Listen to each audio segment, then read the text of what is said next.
Buenas tardes a todos.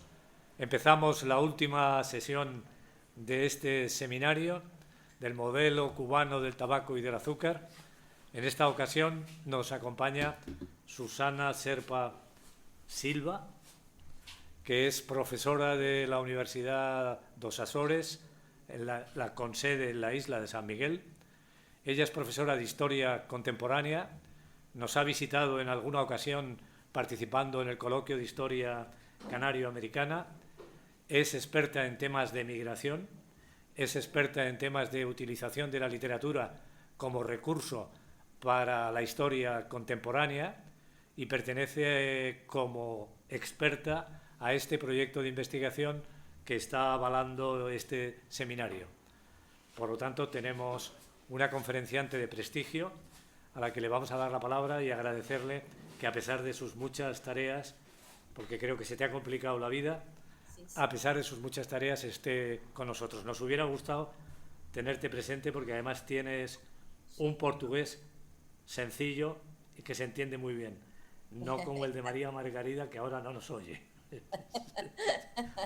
Muy bien, pues Susana, cuando quieras, tienes la palabra. Só uma pergunta, por favor. Quanto tempo eu tenho? Pues tienes 45 minutos, Não, 45 ora, minutos. sim. 50, Prático, no pasa nada. sim. Pues Vá, adelante. boa tarde a todos. Espero que me estejam a ouvir bem. Tenho muita pena de não estar presente fisicamente no seminário, mas eu esta semana tive muitos compromissos, incluindo um júri de doutoramento, eleições no meu centro de investigação, aulas e muitas outras coisas, e portanto foi impossível ir até às Canárias, com muita pena minha. Eu vou começar, portanto, cumprimento todos, embora não esteja a ver o público presente, e vou, portanto, partilhar a tela, espero fazê-lo corretamente. Ok, perfeito. Eu vou falar sobre algumas notas sobre a produção e o consumo de tabaco nas Ilhas dos Açores, através da literatura de viagens e confrontando essa mesma literatura de viagens com outro tipo de fontes. Ok? Pode passar, por favor. Ora bem, a literatura de viagens, como sabem, é composta por diferentes tipos ou géneros de relatos. Podem ser crónicas, epístolas, ensaios, diários de bordo ou pessoais, relatórios, obras de cunho literário e que têm um grande interesse quer para a história, quer para a cultura. Hoje, cada vez mais, os historiadores recorrem a este tipo de fonte. Porquê? Porque é muito rico em descrições de paisagens, de fauna, da flora, em informações sobre aspectos da vida económica, da própria governança, e são testemunhos de vários costumes da vida cotidiana, de outras vivências, por exemplo, das Ilhas dos Açores, que desde o século XVIII foram visitadas, tal como as Canárias, a Madeira, por muitos viajantes que viajavam, que circulavam nas embarcações do Atlântico. Ora, como eu disse, esta é uma fonte cada vez mais utilizada pelos historiadores, mas que requer um espírito crítico muito atento, uma vez que estes relatos ou testemunhos estão repletos de comparações, por vezes abusivas e anacrónicas, estão repletos de juízos de valor, muitas vezes subjetivos e etnocêntricos, e muitas vezes os próprios relatos são bastante preconceituosos, uma vez que o viajante compara a realidade insular com aquela realidade com a qual se identifica, com a realidade que conhece, e naturalmente muitos deles vêm de territórios ou países mais desenvolvidos, com realidades muito diferentes e que os leva a fazerem juízos críticos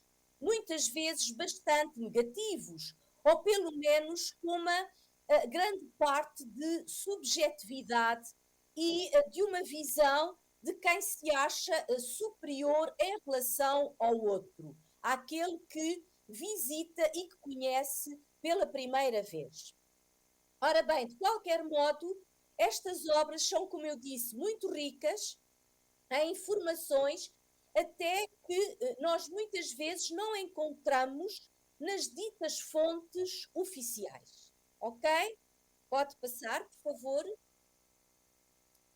Ora, as obras que eu utilizei são essencialmente de viajantes britânicos e norte-americanos, mas também visitaram as ilhas alguns franceses, italianos, suecos, nacionais, portanto, oriundos do continente, do reino, e eu também utilizei, por exemplo, uma obra de um viajante francês e também de alguns nacionais.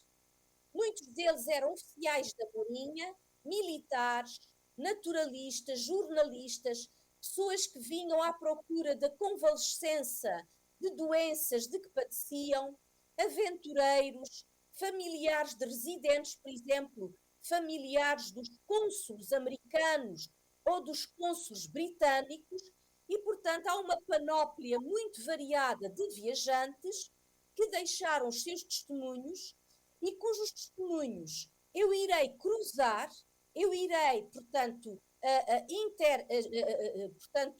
interligar com outro tipo de fontes, como memórias, relatórios de governadores civis, almanaques, ensaios, a própria imprensa e alguma legislação. Pode passar, por favor? Ora, para o estudo em particular do tabaco, importa referir o seguinte: as obras de viajantes mais relevantes são aquelas que abordam passagens ou estadas nas ilhas de São Miguel e da Terceira, porque foram efetivamente as ilhas que mais se dedicaram ao cultivo do tabaco, que vieram a ter fábricas de tabaco, ao contrário das demais ilhas que se limitavam apenas ao consumo. E há uma coisa que se nota claramente nesta literatura de viagens. Aquela que diz respeito à primeira metade do século XIX, sensivelmente até 1840, 45, 48, aborda muito pouco a questão do tabaco, ou o plantio do tabaco, ou o consumo do tabaco. Algumas não referem rigorosamente nada. Falam dos produtos que se exportavam, dos produtos que se importavam, de alguns costumes próprios, quer das elites locais, dos morgados, quer do povo, portanto, das classes trabalhadoras, mas não referem minimamente hábitos de consumo ou até a existência de plantas da chamada erva santa, como era conhecida a planta do tabaco.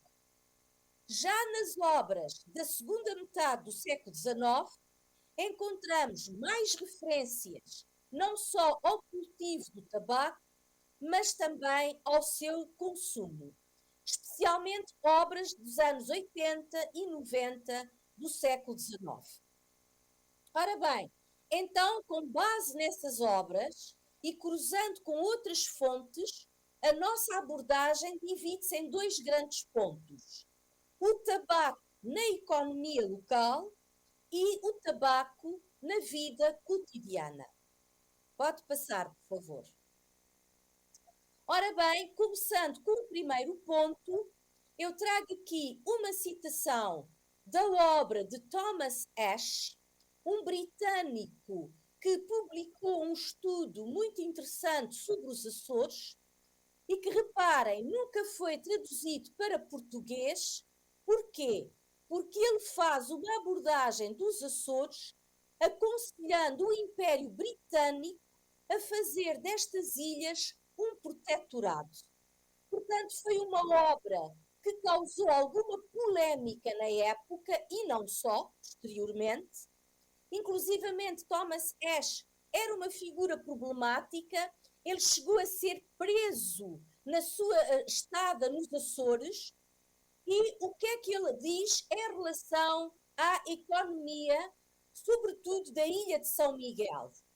Que durante muito tempo as leis obrigavam a que comercializássemos apenas com Lisboa, mas sobretudo depois da partida da coroa portuguesa para o Brasil, a quando das invasões francesas, então começamos a alargar o nosso comércio, não só para Lisboa, mas também fazendo trocas com a Inglaterra, a Rússia e as Américas. Ora bem, da Inglaterra nós importávamos lãs e outros produtos ligados ao vestuário e exportávamos em barcos, em grandes barcos, a nossa fruta, sobretudo a laranja. Ora bem, para Portugal nós exportávamos vegetais, alguma faiança, gado e recebíamos em troca, com pagamento desses produtos, tabaco, açúcar, café, bugigangas, imagens, relíquias de santos, indulgências e outras coisas ligadas à religião. Ora bem, de facto, Thomas Ashe considera que a qualidade dos solos micaelenses podia permitir o cultivo de muito mais plantas do que aquelas que se cultivavam à época, quer fossem plantas europeias, quer fossem plantas tropicais. E, portanto, ele tece enormes críticas ao governo português e à coroa portuguesa, defendendo uma forte cooperação entre os Açores, a ilha de São Miguel e a Grã-Bretanha, o Reino Unido, não é? Defendendo mesmo que estas ilhas fossem transformadas num protetorado britânico. E, portanto, a referência que ele faz ao tabaco é uma referência en passant, não é? Como um produto que éramos obrigados a importar, como muitos outros, porque, infelizmente, as leis eram muito restritivas quanto ao cultivo de determinadas plantas e até porque sabemos o tabaco era monopólio régio. Pode passar, por favor? Já Lyman Weeks, um norte-americano que esteve sobretudo na ilha de São Miguel, mas que deixou um relato muito interessante também sobre a ilha do Faial e outras ilhas açorianas, considera, e a sua obra está traduzida para português, que o sabão era excessivamente onerado e o mesmo acontecia com o tabaco. E embora ele tenha estado nos anos 80 nos Açores, ele reporta-se a épocas anteriores, referindo mesmo que estes artigos, que eram extremamente, digamos assim, onerados por impostos, por direitos régios, acabavam por dar lugar a imenso contrabando. Portanto, Lyman Weeks fala do contrabando que se fazia nestas ilhas, quer do sabão, quer do tabaco. E porquê? Porque, de facto, estes produtos, durante muito tempo, não eram, portanto, de livre câmbio, eram monopólios e eram obrigados ao pagamento de pesados direitos alfandegários. E daí que, embora ele critique fortemente os Açores, considerando que eram ilhas que pareciam ainda viver na Idade Média e onde a pobreza era uma constante, os salários eram muito baixos, só as elites poderiam, de facto, importar produtos de luxo, consumir produtos de luxo, e daí que o contrabando fosse muito frequente e muitos produtos fossem introduzidos nas ilhas de forma ilegal. Ora bem, se a literatura de viagens nos dá conta desta realidade, que era o contrabando, vamos ver o que é que nos dizem outras fontes sobre o contrabando, incluído o contrabando de tabaco. Pode passar, por favor. De facto, não é surpreendente para ninguém que as ilhas, na confluência das rotas atlânticas, fossem cenário de muito contrabando de produtos de luxo ou de produtos manufaturados, como sedas, lãs, calçado, vidrarias, chá e tabaco. O contrabando era naturalmente mais intenso nas ilhas mais populosas, como São Miguel, e mesmo o próprio capitão-general, sediado na Ilha Terceira, considerava que a Ilha de São Miguel era a mais procurada pelos contrabandistas.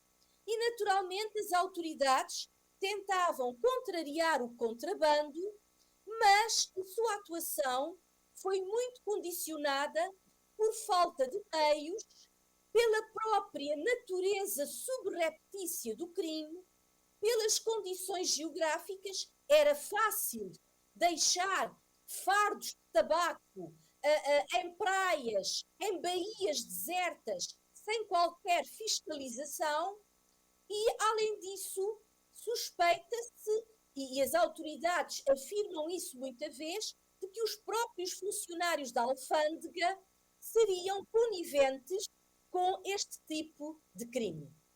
Pode passar, por favor? Ora, por exemplo, José Curcio das Neves, que foi corregedor de Angra, juiz de fora e das alfândegas da cidade de Angra, por inícios do século XIX, entendia que todas as ordens régias que diziam respeito a estas ilhas no tocante ao contrabando eram um testemunho, uma prova, não só de que a coroa lutava para reprimir esse tráfico ilegal, como era prova também de que o contrabando era muitíssimo elevado, com a negligência dos funcionários alfandegários, que seriam, portanto, cúmplices dos contrabandistas que cá está facilmente acediam às costas da ilha, como se vê aqui nesta imagem, onde entre as altas arribas havia praias e baías onde facilmente se deixavam as mercadorias antes dos navios aportarem e darem ou declararem as suas cargas na própria alfândega. Vamos passar, por favor. Cá está, entre 1834 e 1840, as autoridades judiciais levantaram autos de crime por apreensão de inúmeros produtos de contrabando, incluindo o tabaco. Cá está, 1834, a uma baleeira americana foram apreendidos charutos e rolos de tabaco. Em 1837, a um patacho inglês foram apreendidas 2 latas de rapé, que servia para cheirar, de rapé rosa, que era de uma qualidade muito fina. Em 1840, a 2 negociantes de Ponta Delgada foram apreendidos 49 volumes de tabaco. Ora, isto representa uma pequena fatia do tabaco contrabandeado, que seria muitíssimo mais.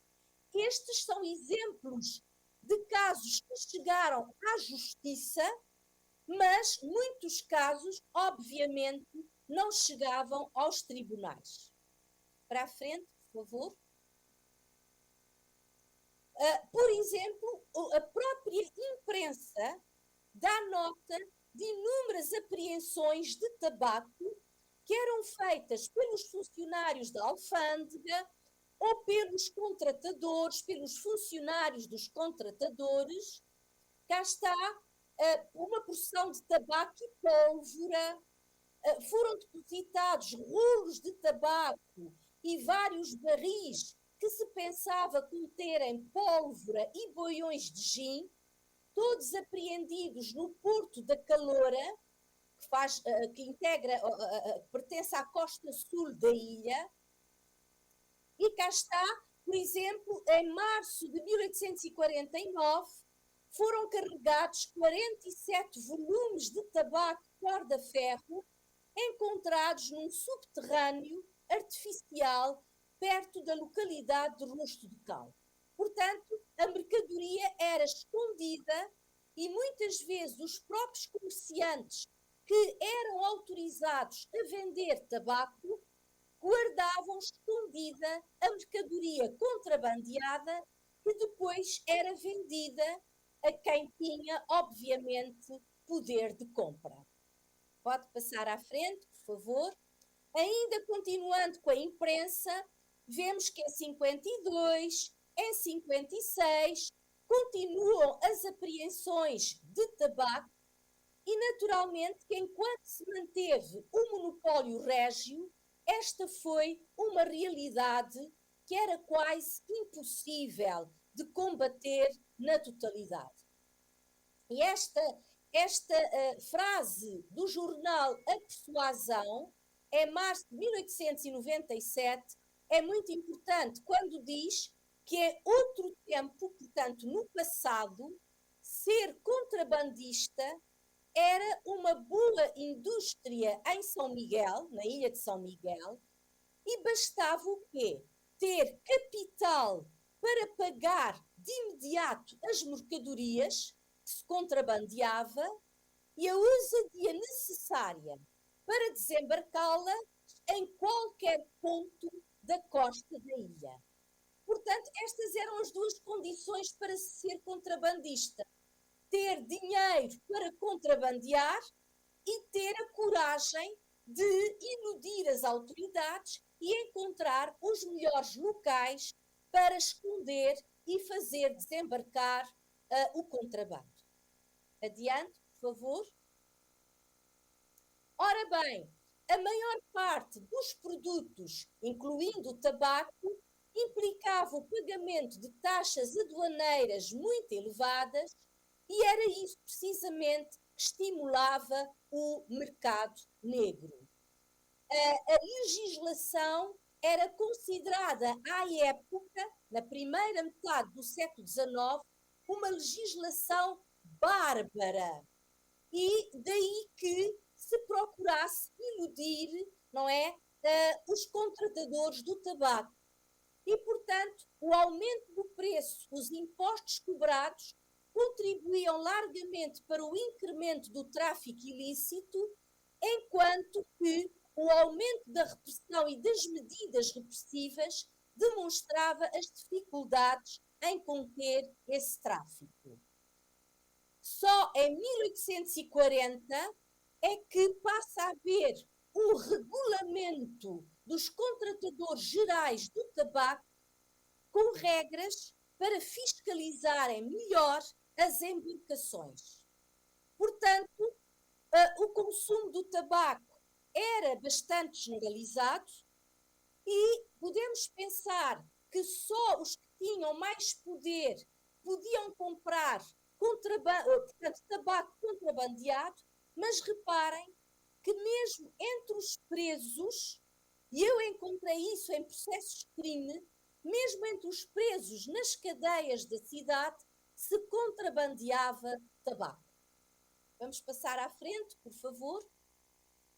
Ora, cá está o decreto de 1840 que regulamentou a fiscalização do Contrato Geral do Tabaco para ser executado no Reino e nas ilhas adjacentes na forma das leis e condições que seguem o mesmo contrato e que foi aprovado por decreto de 1840. Este decreto foi transcrito por mim pacientemente e está hoje publicado em apêndice a uma das minhas obras, da minha tese de mestrado que foi publicada, e como se vê, logo no artigo 1º diz que é permitido aos contratadores gerais do tabaco manterem à sua custa guardas do contrato a bordo das embarcações das embarcações nacionais e estrangeiras, tanto na entrada como na estada e saída de tais embarcações, contanto que na entrada esteja já a embarcação desembaraçada pela repartição da saúde e depois do registro da alfândega. Portanto, este decreto contém uma série de regras, pode passar, por favor, que naturalmente eu não vou aqui ler, porque é um longo documento que regula e permite aos contratadores exercerem uma forte fiscalização sobre as embarcações que transportavam ou que se pensava ou que se deduzia transportavam tabaco. Portanto, como se vê, é um decreto promulgado a 23 de maio de 1840. Pode passar, por favor. Ora bem, nesta altura, portanto, ainda na primeira metade do século XIX, nota-se também, por parte de outras entidades, um desejo cada vez maior de que fosse permitido cultivar a planta do tabaco nas ilhas dos Açores. Por exemplo, a Canto Castro, que dirige uma memória sobre os melhoramentos que podiam ser feitos do ponto de vista económico na Ilha Terceira, defende que se podia trazer àquela ilha a Nicotiana, portanto a planta Nicotiana tabacum que vemos na imagem, dizendo ele que se podia cultivar sem ser preciso grandes despesas com esta cultura, porque esta planta dava-se muito bem no solo das Ilhas dos Açores, nascendo entre pedras. Portanto, o que nos leva a perceber que as plantas do tabaco, a chamada erva santa, já existiriam nestas ilhas há muito tempo. Só que não se tirava o devido proveito delas. Okay? Portanto, ele era a favor de que nem a nação, ou seja, nem a coroa, nem os contratadores deviam impedir a sua cultura, não é?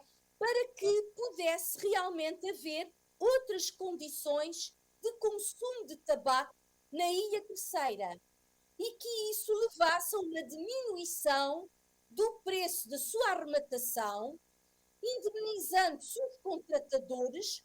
Porquê? Porque ele entendia que se houvesse um cultivo e um aproveitamento do tabaco, se consumiria mais e que se poderia compensar os contratadores que tratavam desta mercadoria. E que isso até poderia atrair investimento estrangeiro. Pode passar, por favor. Não é? E que esses estrangeiros, em vez de irem procurar tabaco no Brasil ou na América Inglesa ou até em Gibraltar, poderiam, por exemplo, começar a procurar o tabaco das Ilhas dos Açores. E então, o que é que ele evoca? Ele evoca a lealdade da Ilha Terceira para com a coroa portuguesa, nomeadamente a quando das lutas liberais. Portanto, para quem está por dentro da história dos Açores, saberá que nos anos 20 e 30 do século XIX, quando Portugal viveu intensas lutas liberais entre absolutistas, miguelistas e liberais afetos a Dom Pedro, à Rainha e à Carta Constitucional, que a Ilha Terceira, de facto, desempenhou um papel muito importante. E então Canto Castro defendia que esta seria uma compensação. O cultivo do tabaco e o fabrico do tabaco seria uma compensação para os terceirenses, para a Ilha Terceira, no sentido de dinamizar a sua economia e de compensar a ilha pelos sacrifícios que fizera durante as lutas liberais. Esta memória, escrita por Canto Castro, é de 1834, precisamente no ano em que terminou a Guerra Civil entre liberais e absolutistas e onde participaram milhares de açorianos. Aliás, insistindo na qualidade dos solos e do clima, Canto Castro diz que, além do tabaco, muitos outros géneros do Brasil se poderiam cultivar nas ilhas dos Açores, como as bananas, a cana-de-açúcar, o café, a goiaba, o algodão, dos quais se tinham feito já pequenas experiências, a cana-de-açúcar muito mais recuada, e que pontualmente tinham dado alguns resultados. Portanto, isto ainda é 1834, muito longe do fim do monopólio do tabaco em Portugal. Vamos avançar, por favor. Ora bem, em 1852 e 1853, António Teixeira de Macedo, secretário da Junta Geral do Distrito de Ponta Delgada, também defende a introdução de um novo ramo da indústria que se viesse substituir os laranjais. A produção de laranja era, digamos, o produto mais importante da economia da Ilha de São Miguel, porque essa laranja era quase toda exportada para a Inglaterra. Mas algumas doenças dos laranjais levam algumas autoridades a pensar em outras hipóteses, e cá está. António Teixeira de Macedo considera que nenhum outro produto parecia mais adequado para substituir a laranja do que a erva santa. Era assim que se designava, muitas vezes, a planta do tabaco. E como ele diz, essa planta, de onde se extrai o tabaco, prospera neste solo, tão espontaneamente e em quase todos os terrenos, sendo a sua folha de tão boa qualidade que muito conviria o ensaio desta cultura para convertê-la numa indústria que pudesse beneficiar a economia. E em 53 ele continua a insistir na cultura do tabaco como uma alternativa, como uma fonte de riqueza alternativa ao comércio da laranja. E ele diz mesmo que aqui se espera com impaciência, não é, com urgência, que o governo faça converter em lei um projeto que já fora apresentado em cortes, mas que demorava muito a concretizar. Vamos passar, por favor. Ora bem, os próprios governadores civis dão conta também dessa importante iniciativa da introdução e da livre cultura do tabaco nas ilhas. Reparem que no relatório de 1863-64, justamente 64, quando acaba o monopólio, o que é que diz o governador civil Borges de Medeiros? A extinção dos morgados, dos dízimos e do monopólio do tabaco, o estabelecimento do crédito predial foram medidas do maior alcance para todo o país e serão refletidas no desenvolvimento da riqueza deste distrito. Portanto, ele saúda as leis que permitiam cultivar livremente a erva santa e, portanto, transformá-la numa cultura importante para a ilha de São Miguel. E em 66, Faria Maia refere já no seu relatório que a cultura do tabaco vai se desenvolvendo e dá uma esperança de ser uma fonte copiosa de riqueza para este distrito. Portanto, o tabaco torna-se numa esperança para a economia insular após o fim do monopólio. Vamos passar adiante, por favor.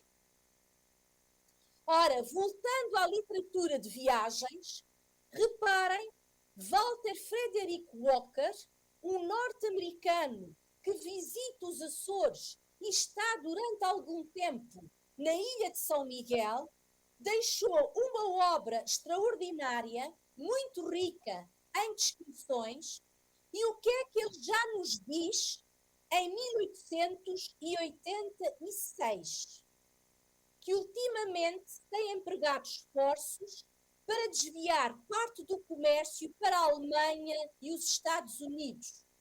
New York e Boston tentam esforçadamente suplantar Manchester e Sheffield no fornecimento de algodões e ferragens, até agora com fraco êxito, devendo as principais exportações da ilha, por variadas circunstâncias, continuar-se a dividir entre Portugal e a Grã-Bretanha. As importações consistem principalmente de artigos de algodão e lã, sedas, produtos coloniais, sal, ferro, carvão, madeira, ferragens, etc. As exportações constam principalmente de 45 mil quarteirões de trigo, milho, favas, feijões, tabaco, pozolana, laranjas, ananases, bebidas espirituosas, etc. Então, foram precisos muitos anos entre a publicação de Thomas Ashe, em 1813, que fala da importação de tabaco nos Açores, até à obra de Walter Frederick Walker, em 1886, que já fala da exportação, da venda de tabaco, nem que fosse para as outras ilhas ou para o reino, por parte da ilha de São Miguel. E reparem, não é por acaso que ele se refere aos mercados da Alemanha e dos Estados Unidos. Com o declínio da laranja, passamos a exportar ananás para a Alemanha e também outros frutos para os Estados Unidos. Pode passar, por favor? Ainda com base em Walter Frederick Walker, ele descreve exatamente os campos de tabaco que já se encontravam na paisagem de São Miguel. Os campos de tabaco abrigados, onde o terreno é mais elevado, pela formosa Arundodonax, um arbusto típico da ilha. Cultiva-se aqui o tabaco com surpreendente frouxidão. Em 1864, cá está, foi promulgada uma lei que extinguia o monopólio do tabaco e autorizava a sua manufatura nos Açores e na Madeira, onde as receitas do monopólio rendiam 15.500 libras por ano. A fim de suprir esta receita, foi lançado um imposto direto de 200 réis por quilo sobre o tabaco importado ou manufaturado localmente. O resultado desta medida salutar, reparem que o norte-americano considera o fim do monopólio como uma medida salutar, em breve se fez sentir, porque os cultivadores achavam tão lucrativa a cultura desta planta que a sua produção, só no distrito de Ponta Delgada, elevou-se de 5.110 quilos em 1865 a cerca de 200.000 quilos atualmente. Ou seja, nos anos 80. Em 1885, continua Frederick Walker, o imposto foi reduzido para 160 reis o quilo em todo o tabaco manufaturado para o consumo, podendo o cultivador usar também da vantagem de exportar o seu produto para o continente. A planta, infelizmente, empobrece em grande parte o solo e a dificuldade e despesa na obtenção de adubos artificiais impede o seu cultivo por largos períodos. Pode passar, por favor? Há na ilha pelo menos 4 fábricas de tabaco. Portanto, já se encontrava na ilha de São Miguel, em 1886, 4 fábricas de tabaco. Podendo os lucros desta indústria ser muito maiores se os proprietários destas fábricas não houvessem, infelizmente, acordado em pagar ao cultivador um preço fixo e uniforme pelo seu produto. Em regra, 6 tostões por quilo de folha grossa e $1 pelo de folha fina, da qual apenas se obtém uma pequena porção. Como o governo insensatamente proíbe a exportação, a não ser que paguem os mesmos direitos que oneram o tabaco estrangeiro, o cultivador açoriano não tem outra alternativa do que aceitar estas condições. Portanto, tinham que se sujeitar às regras impostas pelo governo central.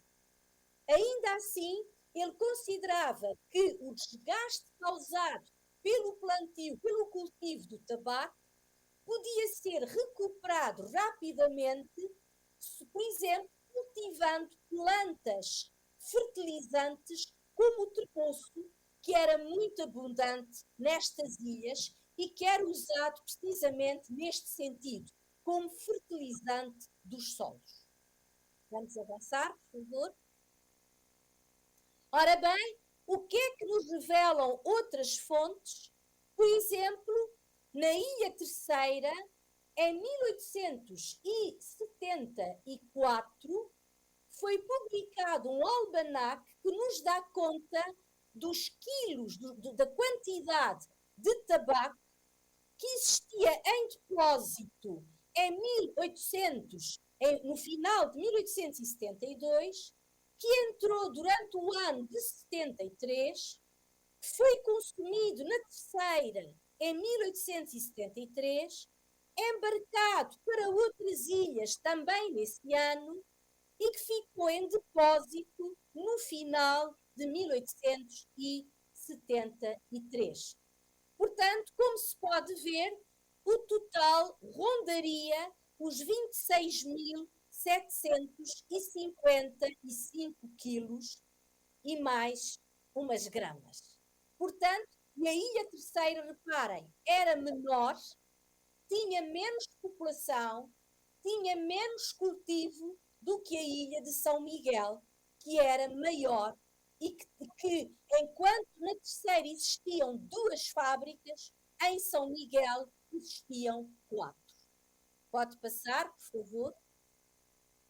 Cá está, ainda na Ilha Terceira, vemos que há um aumento, há uma tendência de aumento, embora a amostra seja muito reduzida, remete-se apenas aos anos 72 e 73, mas nota-se que há um aumento do consumo, uma tendência para aumento do consumo em mais 855 quilos. Pode passar, por favor. Ainda voltando à literatura de viagens, precisamente em 1894, encontramos numa obra de um português Mendes Guerreiro, que vem numa viagem dos Estados Unidos para Lisboa e que fez uma paragem propositada nos Açores, onde permaneceu durante algum tempo.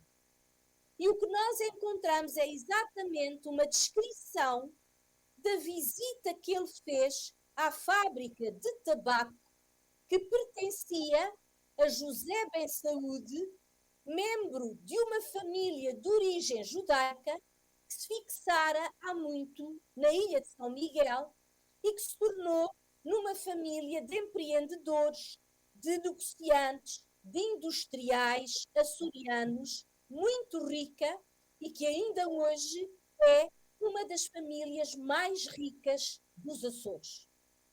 Reparem nesta descrição tão interessante da visita feita à fábrica de tabaco. Portanto, José Ben Saúde começou por lhe mostrar as plantas ornamentais e industriais que tinha no jardim da fábrica, assim como o laboratório onde fazia as análises químicas. Depois entraram na fábrica propriamente dita, onde só existia mão de obra operária feminina. Aliás, é uma curiosidade muito interessante, porque nas fábricas de tabaco em São Miguel, a mão de obra era, se não totalmente, era maioritariamente feminina. As tabaqueiras eram uma figura típica de certas zonas da cidade, nomeadamente na zona de Santa Clara, onde existiam as fábricas de tabaco, quer a fábrica de tabaco de José Ben Saúde, quer a fábrica de tabaco de família Estrela, e era muito curioso quando elas saíam da fábrica com as suas galochas, fazendo um ruído, um barulho característico pelas ruas da cidade. Reparem que ele, quando passa pela entrada da fábrica, pelo átrio, encontra as operárias a almoçarem. Depois, reparem, na recepção dos tabacos, não é? Portanto, a escrita dessa entrada dos tabacos era feita por uma escrivã.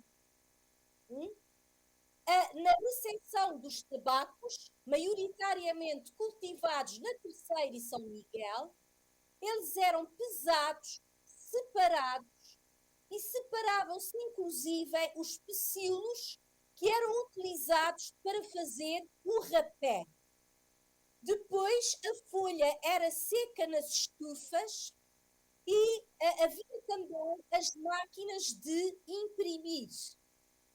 A entrada do tabaco era toda registada por uma escrevente, por uma mulher.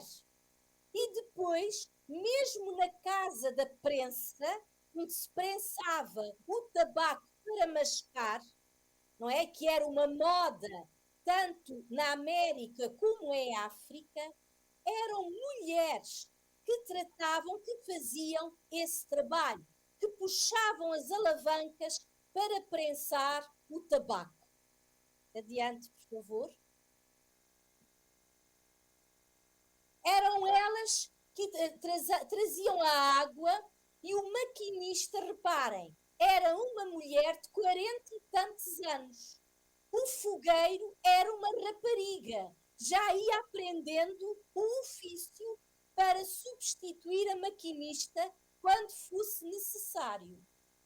No piso superior, onde se fabricavam os cigarros e os charutos, estavam, talvez, diz ele, 100 operárias, tudo mulheres, a trabalhar na confecção dos cigarros e dos charutos finos. E as rapariguitas, portanto, eram as jovens que distribuíam os materiais para o fabrico. Na oficina do piso inferior, onde se faziam os trabalhos mais grosseiros, como o fabrico dos charutos quadrados, o empacotamento, etc., também só se encontravam raparigas. E elas iam aproveitar todos os pedacinhos de tabaco quando se varria o chão. E dizia o dono, numa fábrica de tabaco nada se pode perder. Não é? E apesar de todo o aproveitamento, só podemos distribuir, repartir 7%. 10% dos lucros. A visita acabou e mesmo na saída, onde se fazia o encaixotamento e a pesagem final, tudo feito por mulheres, os únicos homens eram os empregados aduaneiros. Vamos passar, por favor. Cá está 2 imagens, os secadores de tabaco, que eu ainda me lembro, hoje já não existem, mas eu ainda me lembro de os ver na minha infância, e a imagem à direita é exatamente uma imagem das operárias da fábrica de tabaco miquelense, numa fotografia tirada em 1903. Adiante, por favor. Ora bem, cá está, muitas outras fontes falam das fábricas de tabaco, das operárias do tabaco, considerando mesmo que nos finais do século XIX as mais importantes indústrias nos Açores eram a do álcool e a do tabaco. Adiante, por favor. Voltando novamente à literatura de viagens, o tabaco é então um elemento da vida cotidiana, da qual encontramos muitas passagens na literatura de viagens. Reparem o que é que diz Frederick Walker em 1886. Eu não tenho como comprovar esta afirmação, mas ele diz que numa descrição da Ilha do Faial, feita em 1589, portanto, século XVI, já era vulgar encontrar plantas de tabaco nos quintais dos Açores e que as mulheres tingiam o rosto com essa planta, que lhes dava uma cor vermelha, para parecerem mais frescas e novas. Algo que terá desaparecido com o tempo. E realmente, se esta afirmação é verídica ou não, neste momento não tenho como comprovar. Porque esta obra a que ele se refere, de um Edward Wright, não é conhecida nos Açores. Adiante, por favor. Segundo José Machado de Serpa, ao que parece, também na vila do Nordeste, uma recôndita vila da ilha de São Miguel, já no século XVIII, os frades amanhavam a planta do tabaco, fabricando tabacos, cigarros ou assim, na perfeição. Portanto, além do estanco, diz ele, o convento tinha adega. E, portanto, os bons frades fumavam, bebiam, sorviam o fino cimonte, o rapé de grande qualidade, beberricavam e desfilavam rosários, não é? Nas suas orações pela salvação dos pecadores. Não é? Portanto, aqui a imagem do clero sempre associado a bons costumes e a um consumo do melhor que havia. Adiante, por favor. Outra citação de uma obra de 2 irmãos ingleses, Joseph e Henry Buller, 2 irmãos, um deles médico, que visitaram os Açores em 1839. Cá está. O que é que eles começam por referir mal chegam a São Miguel? A passagem pela alfândega e a rigorosa fiscalização das suas bagagens para ver se encontravam o quê? Sabão e tabaco. Os 2 produtos que eram monopólio régio e que eram alvo de muito contrabando. E claro, eles britânicos, todos certinhos, ficaram horrorizados com aquelas mãos a revolverem as suas roupas as suas roupas finas e brancas, não é? E depois o que é que eles veem? Que os funcionários da alfândega, enquanto preenchiam os livros de registro, cheiravam rapé. Cá está, nos costumes cotidianos, a presença do tabaco, fosse em cigarros, fosse em rapé, ou assim, ou noutra qualidade. Pode passar, por favor? Cá está a imagem do cais de Ponta Delgada, o cais antigo que hoje já não existe, onde desembarcaram os irmãos Buller, e lá estão as arcadas da antiga alfândega, onde se terá apreendido, com certeza, muito tabaco, muito sabão, muita pólvora e outros produtos de luxo. Adiante, por favor. São ainda os irmãos Buller que nos deixam este relato. Os condutores dos burros, que era um dos principais meios de transporte na ilha, fumavam cigarros embrulhados em papel, e mesmo um rapazito de 12 anos já tinha um cigarro na boca. Ou seja, fumava-se desde muito cedo nas ilhas dos Açores. Nesta altura, em 1839, em que os Buller visitaram as ilhas, a venda do tabaco ainda era monopólio e, por isso, o tabaco era vendido por comerciantes devidamente autorizados. Mas, segundo os irmãos britânicos, o tabaco não era de boa qualidade. Todas as camadas sociais cheiram rapé, quer em caixinhas de chifre, no caso das pessoas mais pobres, quer em caixinhas de ouro ou prata cinzelada, quando se tratava dos morgados e dos barões. À frente, por favor. Davzac, que era membro da Marinha Francesa, também deixou um relato interessante e muito crítico dos morgados açorianos, que ele considerava vaidosos tiranos, não é? Que eram arrogantes, ao menos caridosos para com os pobres e simpáticos para com os estrangeiros, e que os seus passatempos preferidos eram dormir, fumar e jogar às cartas.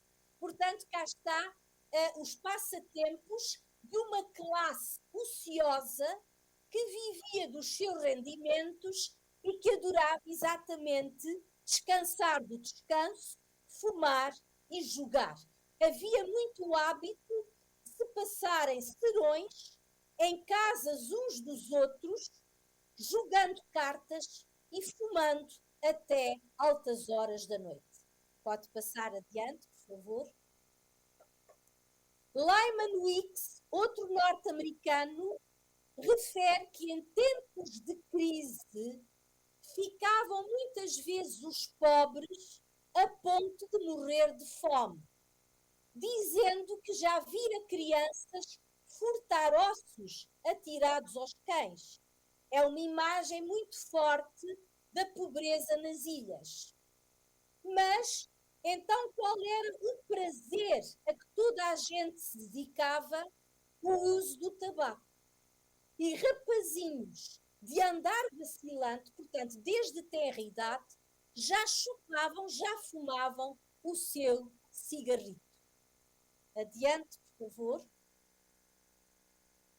Também Lyman Weeks fala da vida social da ilha, fala também do mercado que abria às sextas e aos domingos, e fala também das lojas onde se vendia vinho e tabaco.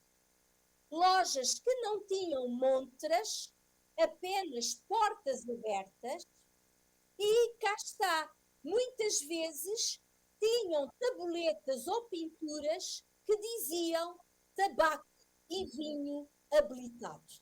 Portanto, muitas vezes associava-se a venda do tabaco também à venda de vinhos e aguardente.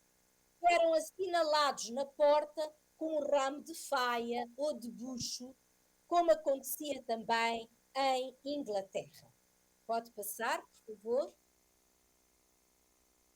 E para finalizar, tentando demonstrar que o hábito do fumo e o consumo de tabaco era transversal a toda a sociedade insular, embora, digamos, mais circunscrito ao universo masculino, deixo-vos aqui duas pinturas de um pintor açoriano, Domingos Rebelo, que é um pintor de tipos e costumes açorianos, que de um lado nos deixa os pescadores com o seu cigarrinho no canto da boca e do outro lado deixa um retrato da própria família do pintor Domingos Rebelo, portanto é um retrato da sua família, de uma família da classe média, em que se vê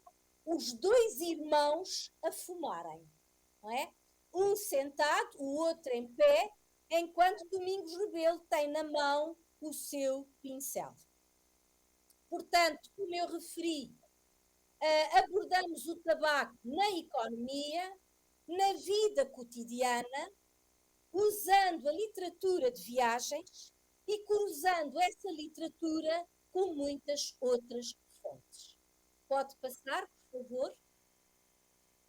Ora, aqui têm as fontes que eu utilizei: Thomas Edge, Joseph Henry Buller, Davzac, Mendes Guerreiro, Walter Frederick Walker, Lyman Weeks, tudo literatura de viagens. Luís Meireles de Canticastro, uma memória que deixou. António Teixeira de Macedo, o secretário que reflete sobre as principais necessidades do distrito de Ponta Delgada, os relatórios dos governadores civis, o almanaque insulano e ainda poderia acrescentar aqui da imprensa o jornal Açoriano Oriental. Por último, pode passar, por favor, a bibliografia.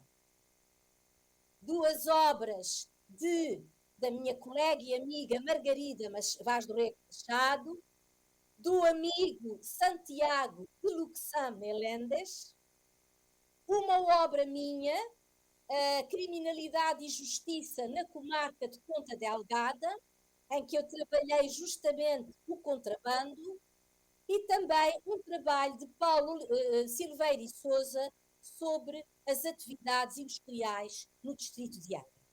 Muito obrigada pela vossa atenção.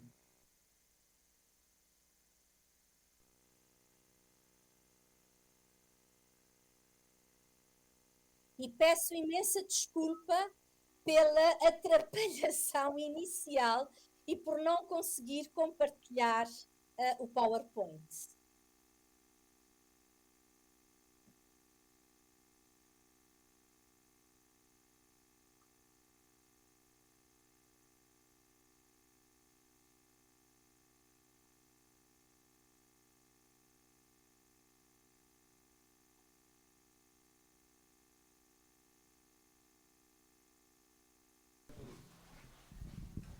En la primera parte, buenas tardes y enhorabuena por la conferencia, porque es muy interesante en cuanto a los caminos desde la potenciación que se inicia el comercio del tabaco con el contrabando y los problemas que tuvieron para crear una ley que evitara ese contrabando.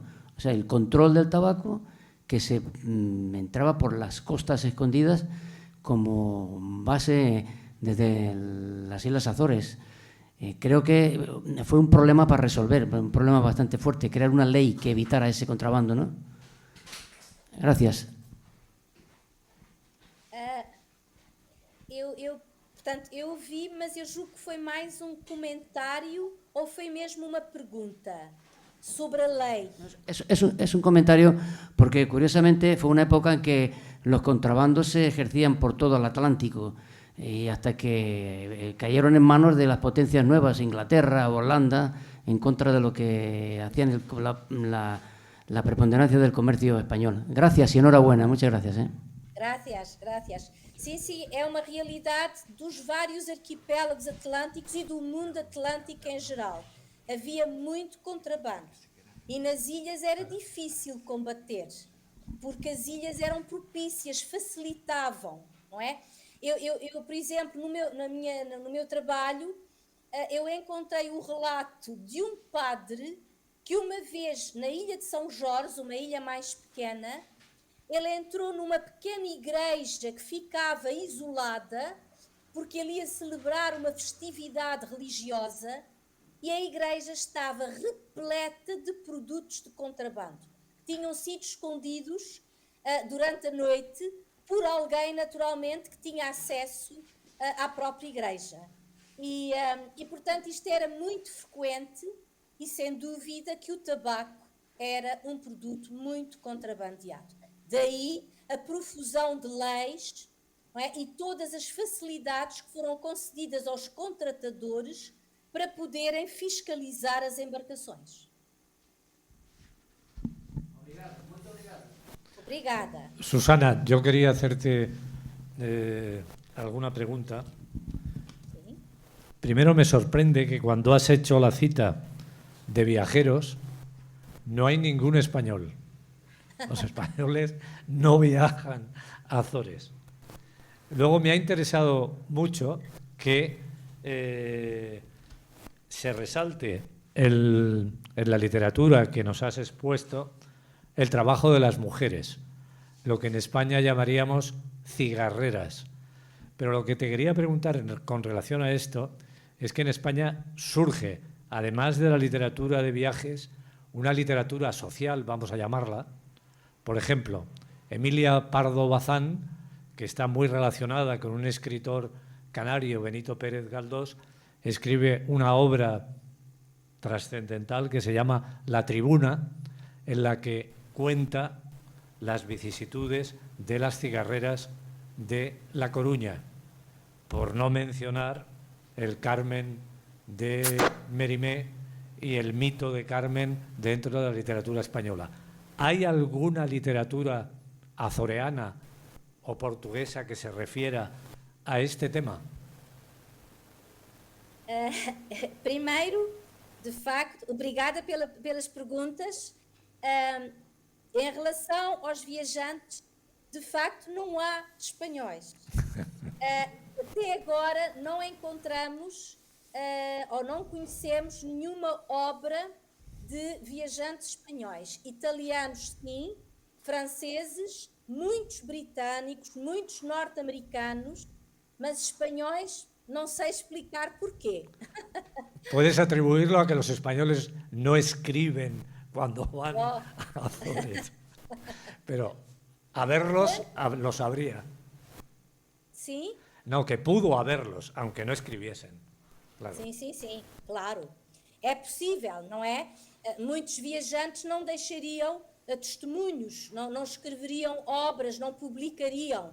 Com certeza que sim, não é? Alguns destes até deixam estas obras para instrução de futuros viajantes. É curioso também ver essa particularidade. Mas, naturalmente, nem todos deixaram testemunhos, exatamente. Quanto às mulheres e ao trabalho das mulheres, nós tínhamos uma historiadora na Universidade dos Açores que, infelizmente, já faleceu precocemente, que era Fátima Sequeira Dias, e ela deixou alguns trabalhos sobre a fábrica de tabaco micaelense, onde ela aborda o trabalho das operárias. Portanto, Fátima Sequeira Dias não só estudou a história económica, por exemplo, ela tem uma tese muito de grande qualidade sobre a família Ben Saúde e todos os seus empreendimentos económicos, como ela também trabalhou a história das mulheres. E, portanto, ela tem alguns estudos sobre as operárias fabris. E há mais uma ou outra dissertação de mestrado que fala das mulheres açorianas e que também aborda essa vertente, mas, na minha opinião, ainda há muito por fazer nessa área. Ainda faltam estudos nessa área do trabalho feminino. Eu agora há pouco tempo encerrei um projeto de investigação sobre trabalho no feminino, em que fizemos um levantamento enorme de profissões femininas nos Açores, onde estão também as operárias, mas foi um projeto de curta duração e que nós agora queremos alargar, portanto, a um projeto maior, quer mesmo a nível temporal, etc., para ver se aprofundamos mais o estudo das mulheres no mundo do trabalho, seja a nível de carreiras, seja a nível, por exemplo, do operariado e de outras profissões manuais. ¿No habría sido quizá interesante haber cruzado también esta información con los informes consulares? Pregunto. ¿Con informes consulares? De los cónsules ingleses, franceses, alemanes en Azores. Porque para Canarias, por ejemplo, y para toda España, los informes consulares nos dan una información enorme. Nós temos no nosso arquivo distrital alguma documentação de cônsules, alguns textos inclusivamente publicados por eles, mas até agora o que eu tenho encontrado, ou pelo menos o que eu tenho trabalhado, tem mais a ver com a imigração, com as questões da imigração, que eram muito prementes aqui nas ilhas, não é? Eu não tenho encontrado observações mais a nível das questões económicas. O que eu encontro mais a nível consular tem a ver, como eu disse, com a imigração. Muy bien. ¿Quieren hacer alguna pregunta más? Pues, Susana, Bonatae, te despedimos y hasta siempre. Até sempre. Muito obrigada e foi um gosto. Muito obrigada.